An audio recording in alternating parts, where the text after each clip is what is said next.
It was quite an interview lasting more than an hour. And even though, as the interviewer, Andrew Ross Sorkin, acknowledged, there was a lot of criticism for even going through with this interview for someone who may or may not be a criminal.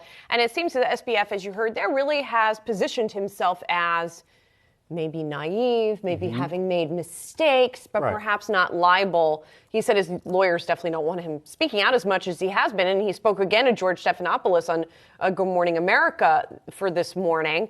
But his credibility is not ironclad, to say the least. So him positioning himself as somebody who didn't know what was happening under his own roof, so to speak, it's maybe difficult to believe. It makes you question who else might have been in the room with him on the other side of that camera, because at the same time, he does have parents who are very well versed and are lawyers themselves. And so it was clear that the strategy for himself was to try and make sure that he wasn't signaling that there was intent, which is one of the core pillars that has to be proven in order to deem somebody a criminal or having taken criminal activity. And in this case, given the $10 billion figure that we heard tossed around multiple times in that conversation, and so many people that were impacted that have lost money, one of those accounts coming up early in the conversation about somebody who had put their life savings of $2 million into FTX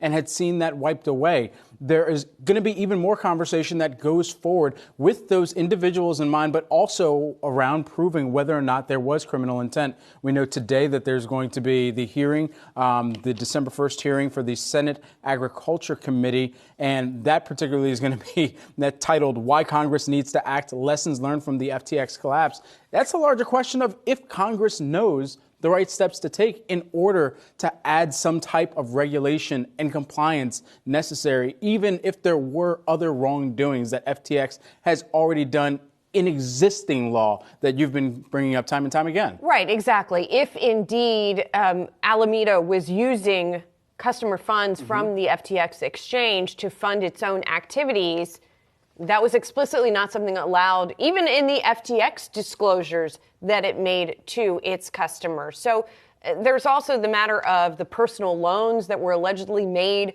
from FTX or from FTX-related entities, personal loans to the executives at the company. So there are still a lot of questions that are unanswered, that were not answered even in SBF's lengthy conversation. He brought up the idea that there was a big margin loan, in other words, a borrowed amount of money that was used to beef up a trade, so to speak, a margin loan that went bad, and that was part of what made things spiral out of control. But we still don't have as many details. He claims he doesn't have all the details either, because of course he's not running FTX anymore. We are seeing that during the bankruptcy proceeding, it's now being run externally. But again, who knows what he really does or doesn't know. In terms of the hearing that's going to be happening today with CFTC Chairman Rostin Behnam, who is the single witness that's going to be testifying at that hearing, yes, there are a lot of questions about disclosures, about what we can do to improve transparency for entities. But of course, FTX operated offshore. So would it prevent that kind of arrangement?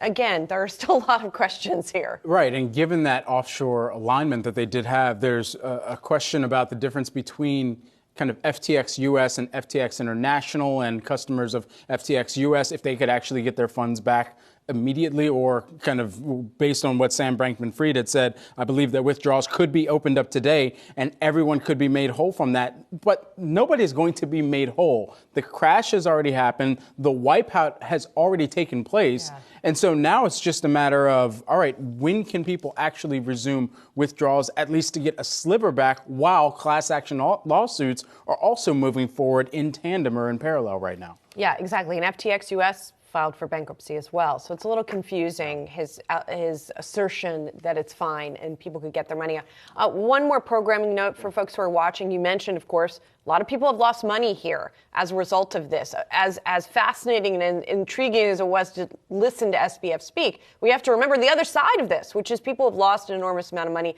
One of those FTX customers is going to be on our 11 a.m. show today. So you want to make sure that you stay tuned for that, because we always want to keep that part of the story in mind.